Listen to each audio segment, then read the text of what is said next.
will start by saying one thing. I'm not surprised, motherfuckers.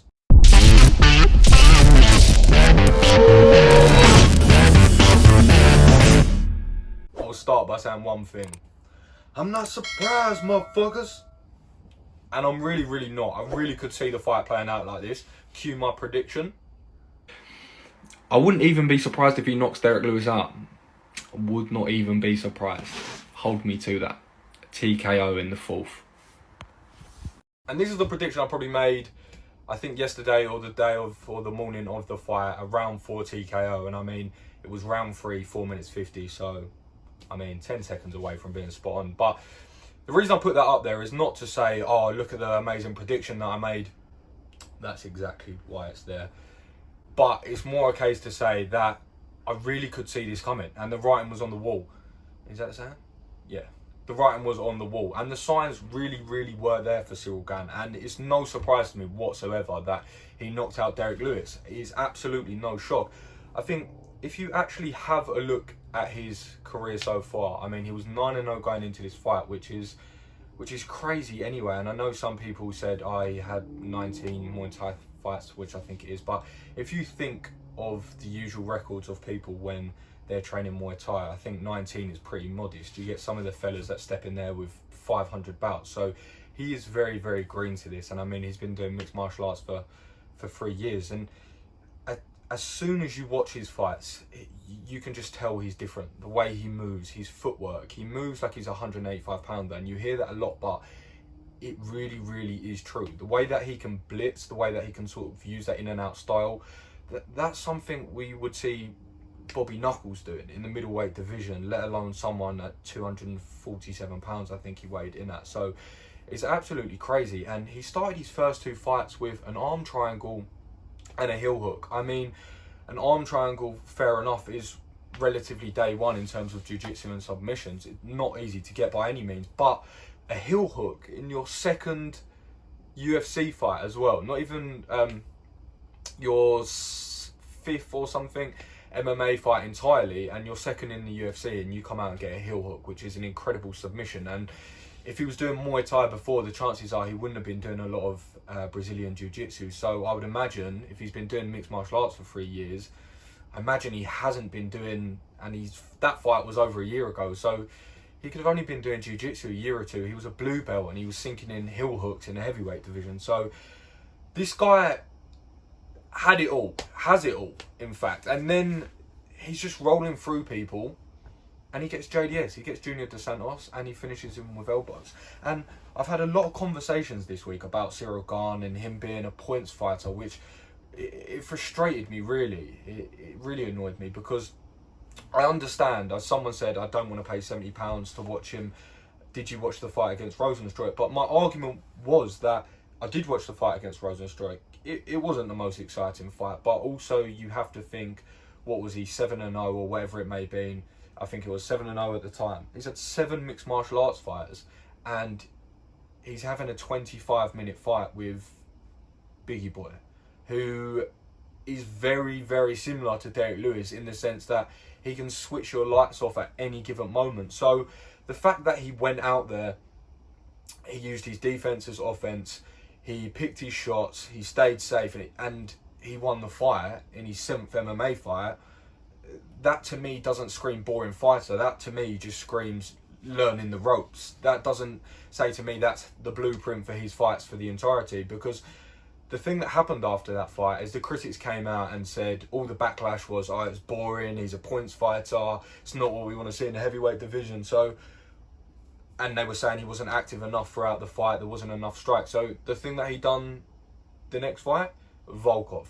So Volkov had 41 fights, 41 MMA fights going into that. A savage, an absolute savage. He's been in there with the absolute best. He's a killer striker in his own regard. He's got some horrible knees, some horrible elbows, and he's a heavy boy. He's a big, tall, rangy boy, and it's a difficult puzzle to solve, and you don't often come up against someone like that in the heavyweight division all too often. And what did he do? He went out there and he put on an absolute clinic. Let's be honest, he landed the most significant strikes of heavyweight history, and he just beat Volkov up. He didn't even give him a look in, and I thought that was such an impressive performance coming off the back of a lot of criticism. So when he was coming into this fight, I mean, he showed us everything. Realistically, he has showed us everything. He showed us submissions, he showed us trips, he showed us lovely striking, lovely defense. So the only thing naturally then I felt like Cyril Gane had was he's got this very nice charisma, he's got this very sort of nice humility about him, and I could just honestly, it seemed too predictable that he was going to come out and get a knockout there or get a TKO decision, because he showed everything else. And you can already tell that this man is a freak athlete. I mean, you look at him, he's 6'4", 6'3", 250 pounds. I mean, he looks like he's chiseled by the gods. I mean, this is Cyril Gane fan club for sure. But you know what I mean, he sort of showed us everything. So there was no surprise with that Derrick Lewis knockout, I think.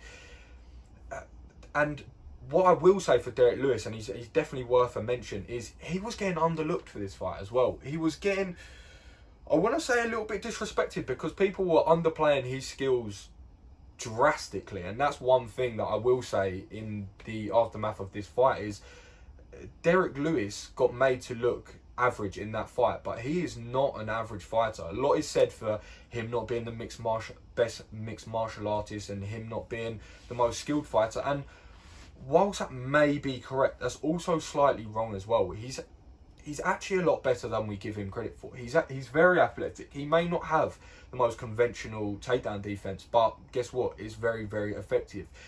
He's a freak of nature in terms of his strength, and his striking may not look the flashiest and the cleanest at times, but that's not all there is to striking. You have to think there's distance control, there's timing, there's also picking that time when to throw the shot and the timing coming into the shot, which he's so good at. He doesn't get all these knockouts by pure chance. I mean, yes, he has the power to turn anyone off, which is why he's so effective, but that isn't by coincidence. There's a lot of people in the heavyweight division that are powerful. There's a lot of people. I think if you take Walt Harris, for example, sorry to pick on Walt Harris, but it's just one that sticks out in my head. I mean, he's a monster athlete, 6'5", he hits like a truck, but we're not seeing him have the same success necessarily as we are Derrick Lewis at the moment. And that's sort of to play into the skills that Derrick Lewis has. I mean, the athleticism that man has at that size is freakish.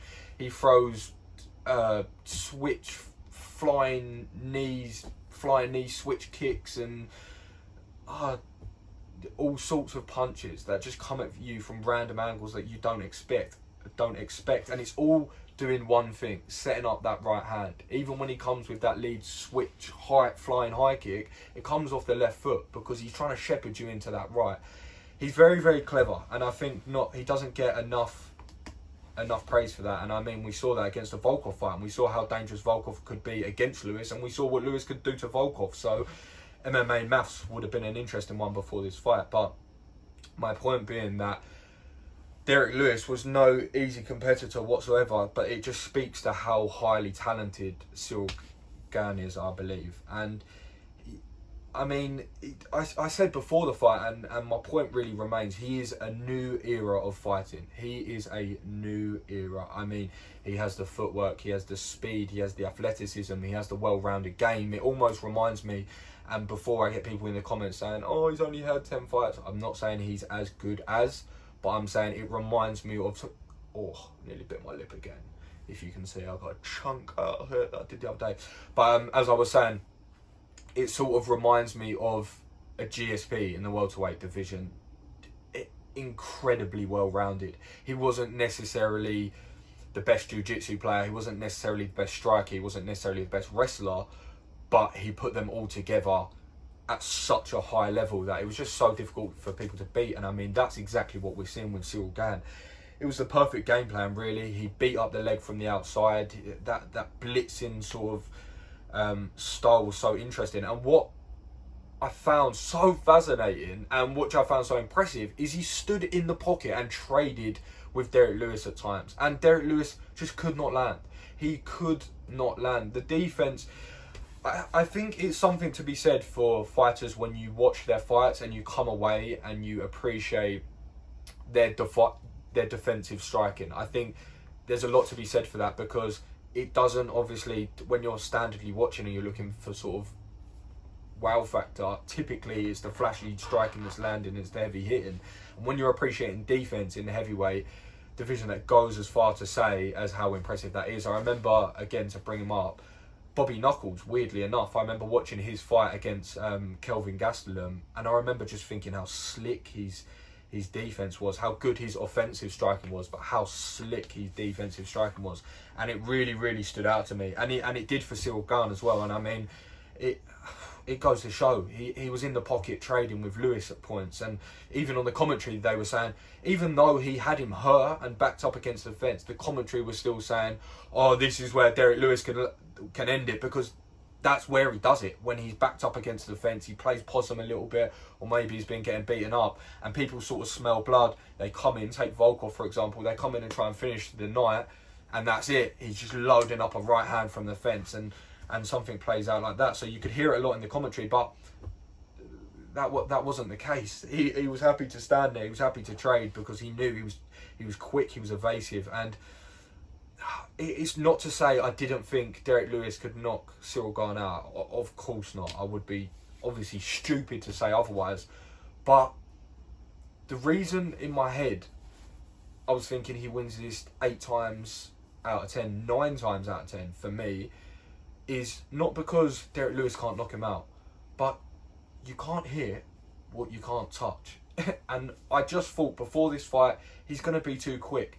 I mean, he was too quick for the likes of Tanner Bosa, and Tanner Bosa's one of arguably the quickest heavyweights in that division, and he beat him to the punch every time, and Tanner Bosa couldn't get close. So when you have that speed advantage at that size, it is crazy. It's almost like a cheat code. And like I was saying, you can't hit what you can't touch. I mean, the golden rule in any combat striking sports is, if you can hit and not get touched, that is the dream scenario. And you look at all the best fighters in the world. If you look at boxing, you look at Mayweather.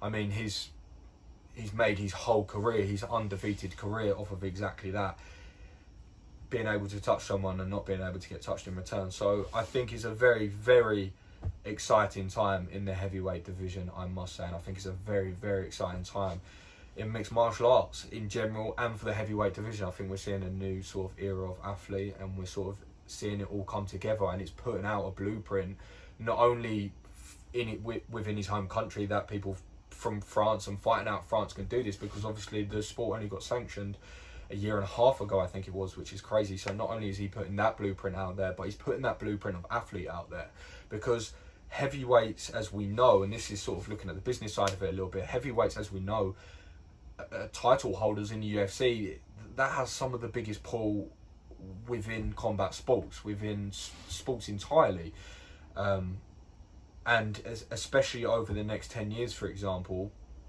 for sure it's going to get only bigger with paydays and things like that as the sport grows, because it is really on that rise. And as the money goes up, I think we're going to start seeing athletes transfer to MMA. So we're going to see fellas that maybe were going to the NFL, or we're going to the NBA, maybe start going into UFC, because they have that sort of athletic physique there, and they're quick learners. A lot of them are very, very quick learners. So it will be very, very interesting to see, because such a minute amount of people make it in the NFL, and they call it the Freaks League now, because you have to be a freak of athlete to compete there. And I mean, I think the average career span's 3 years, and the chances of making it are literally 0.01%. So I think over the next 10 years, we will see a lot of people transferring and trying to use their genetics, using their physiques, using their speed, using their power, and trying to round out that skills. Because a lot of, if we take America and we look at the NFL, for example, a lot of people wrestle in high school. It's a very, very big culture over there. So a lot of them have that wrestling background, that foundation, even when they maybe play American football. So they already have that martial art there. So it will just begin to round it out with maybe some submission defenses and submission attacks. And then you add in the striking. And I mean, it's not hard sometimes for these specimens to fall in love with their striking, because they're so powerful. They knock people out. So you put these people on the amateur, they have a couple of fights on the amateur circuit, and they're just knocking people out left, right and centre, and they fall in love with their hands pretty quick, and their striking comes along, and it sort of snowballs like that. So very, very interesting time in the heavyweight division. We haven't spoke about Francis too much on this video. It's a bit of a Cyril Gane appreciation club, but I hope you enjoyed it. It's a very exciting few years, definitely for the UFC and the heavyweight division. We don't know who's going to unify the belt, but we do know one thing: we're going to find out. Love making this video, love making this content as always. So if you did enjoy it, please drop a like, please drop a subscribe, and get involved with the content. Like I said, I love making it. Get involved with the conversation, because that's what we're trying to do here. We're trying to create a community, and it's good to sort of hear your feedback as well. So share the love, get engaged with the content, and help us to grow this channel and keep me doing what I love. Peace.